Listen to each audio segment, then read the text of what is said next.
Welcome to my channel tech path science. Lucifer एक ऐसा नाम है जो विभिन्न धर्मों, संस्कृतियों और साहित्यिक परंपराओं में अलग अलग अर्थों और संदर्भों में प्रकट होता है। हिंदी में लूसीफर को आमतौर पर शैतान, सैतान या स्वर्ग से गिरा हुआ देवदूत के रूप में समझा जाता है। विशेष रूप से ईसाई धर्म और पश्चिमी परंपराओं के संदर्भ में नीचे लूसीफर के बारे में विस्तृत जानकारी दी गई है, जिसमें उसका धार्मिक, सांस्कृतिक और साहित्यिक महत्व शामिल है और इसे हिंदी में समझाया गया है। Scene 1 Lucifer in Christianity। Lucifer का सबसे प्रमुख उल्लेख ईसाई धर्म और यहूदी परंपराओं में मिलता है, जहां इसे अक्सर शैतान, सेटन या एक गिरे हुए देवदूत, फैलन एंजल के रूप में देखा जाता है। इसका मूल स्रोत बाइबल और संबंधित ग्रंथों में है।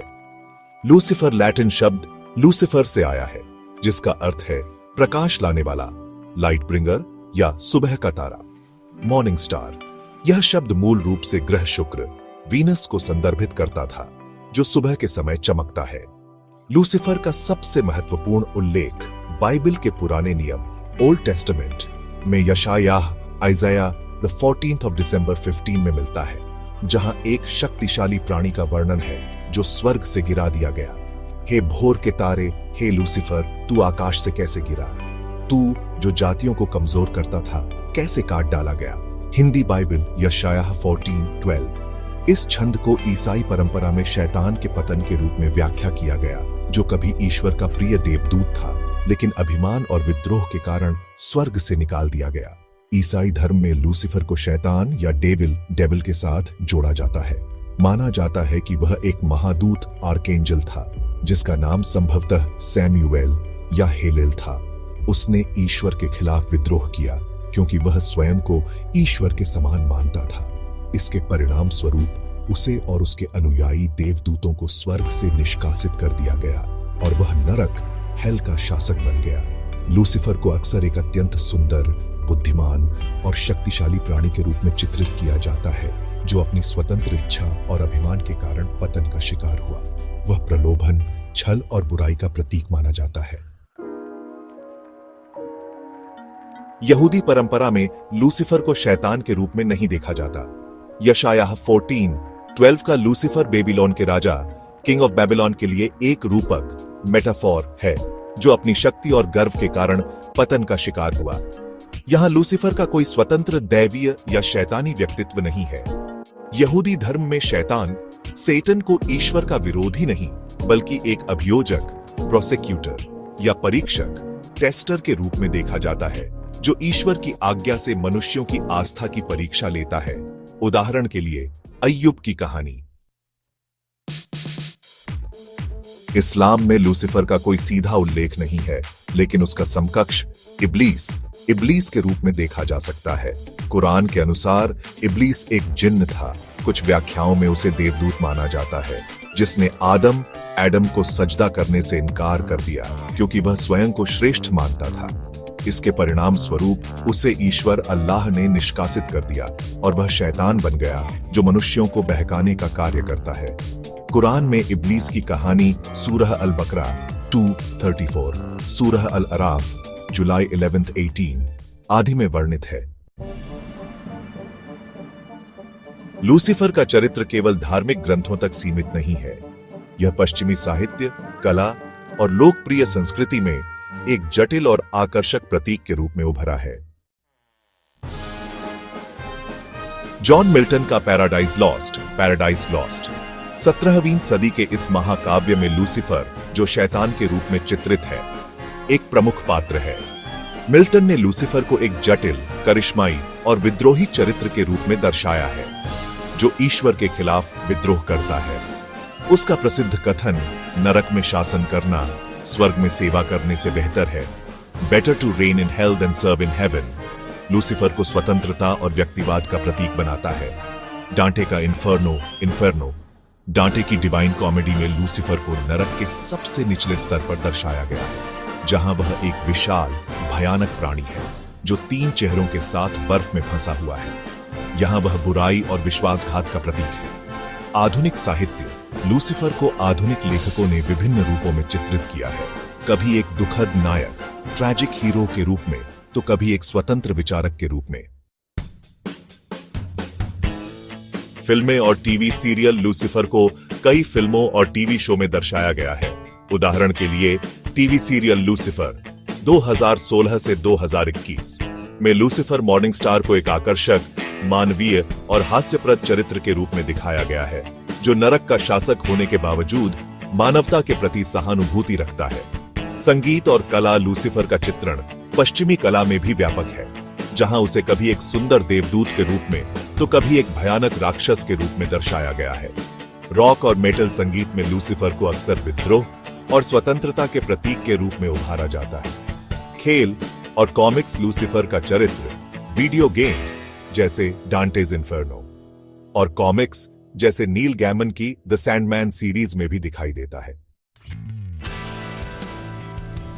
लूसीफर का चरित्र समय के साथ विभिन्न प्रतीकों और विचारधाराओं से जुड़ा हुआ है।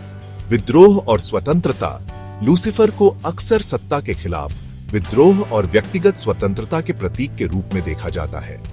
कुछ आधुनिक विचारधाराएं जैसे सैटनिज्म लूसीफर को तर्क, ज्ञान और मानव स्वायत्तता का प्रतीक मानती है। प्रलोभन और बुराई पारंपरिक धार्मिक दृष्टिकोण में लूसीफर प्रलोभन, पाप और नैतिक पतन का प्रतीक है। द्वैतवाद लूसीफर का चरित्र प्रकाश और अंधकार, अच्छाई और बुराई के बीच द्वंद्व को दर्शाता है। उसका नाम प्रकाश लाने वाला होने के बावजूद वह अंधकार और बुराई से जुड़ा है। दुखद नायक कुछ व्याख्याओं में लूसीफर को एक दुखद चरित्र के रूप में देखा जाता है, जो अपनी महत्वाकांक्षा और गर्व के कारण पतन का शिकार हुआ। हिंदू धर्म में लूसीफर का कोई सीधा समकक्ष नहीं है, क्योंकि हिंदू दर्शन में अच्छाई और बुराई की अवधारणा पश्चिमी धर्मों से भिन्न है। हालांकि कुछ समानताएं निम्नलिखित पौराणिक चरित्रों के साथ देखी जा सकती हैं। रावण महाकाव्य रामायण में रावण एक विद्वान, शक्तिशाली और गर्वीला राक्षस राजा है, जो अपनी महत्वाकांक्षा और अभिमान के कारण पतन का शिकार होता है। लूसीफर की तरह रावण भी एक जटिल चरित्र है, जिसमें अच्छे और बुरे दोनों गुण हैं। असुर हिंदू पौराणिक कथाओं में असुर राक्षस अक्सर देवताओं के विरोधी के रूप में चित्रित किए जाते हैं। कुछ असुर जैसे हिरण्यकशिपु अपनी शक्ति और गर्व के कारण ईश्वर के खिलाफ विद्रोह करते हैं, जो लूसीफर की कहानी से मिलता जुलता है।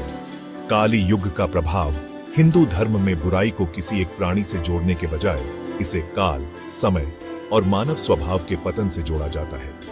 लूसीफर की तरह कोई एकल शैतानी शक्ति हिंदू दर्शन में प्रमुख नहीं है।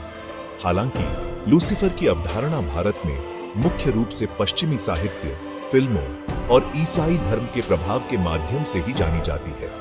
भारतीय संस्कृति में इसका कोई स्वतंत्र धार्मिक या सांस्कृतिक महत्व नहीं है। नाम की उत्पत्ति लूसीफर नाम का उपयोग सबसे पहले रोमन खगोल विज्ञान में ग्रह शुक्र के लिए किया गया था। बाद में इसे धार्मिक संदर्भ में अपनाया गया। लूसीफेरियनिज्म कुछ आधुनिक आध्यात्मिक आंदोलन जैसे लूसीफेरियनिज्म लूसीफर को ज्ञान और आत्म जागरूकता के प्रतीक के रूप में पूजते हैं, न कि बुराई के।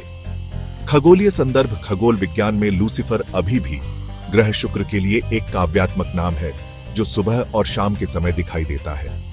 विवाद लूसीफर का चरित्र हमेशा विवादास्पद रहा है, क्योंकि कुछ लोग इसे बुराई का प्रतीक मानते हैं, जबकि अन्य इसे स्वतंत्रता और ज्ञान का प्रतीक मानते हैं। आज के समय में लूसीफर का चरित्र न केवल धार्मिक संदर्भों में, बल्कि मनोवैज्ञानिक, दार्शनिक और सांस्कृतिक चर्चाओं में भी महत्वपूर्ण है। यह मानव स्वभाव के उन पहलुओं को दर्शाता है, जैसे गर्व, महत्वाकांक्षा, विद्रोह और स्वतंत्रता की खोज। भारत में लूसीफर की अवधारणा मुख्य रूप से पॉप संस्कृति और पश्चिमी साहित्य के माध्यम से जानी जाती है, और इसे अक्सर एक आकर्षक और जटिल चरित्र के रूप में देखा जाता है। लूसीफर एक बहुआयामी चरित्र है, जो विभिन्न धर्मों, संस्कृतियों और साहित्यिक परंपराओं में अलग अलग रूपों में प्रकट होता है। ईसाई धर्म में वह शैतान और गिरे हुए देवदूत के रूप में जाना जाता है, जबकि साहित्य और लोकप्रिय संस्कृति में वह विद्रोह, स्वतंत्रता और जटिल मानवीय भावनाओं का प्रतीक है। हिंदू धर्म और भारतीय संस्कृति में उसका कोई सीधा समकक्ष नहीं है, लेकिन कुछ पौराणिक चरित्रों के साथ समानताएं देखी जा सकती हैं। लूसीफर की कहानी मानव स्वभाव, नैतिकता और आध्यात्मिकता के गहरे प्रश्नों को उजागर करती है, जो इसे आज भी प्रासंगिक बनाती है। Like and share the video and subscribe my channel for more.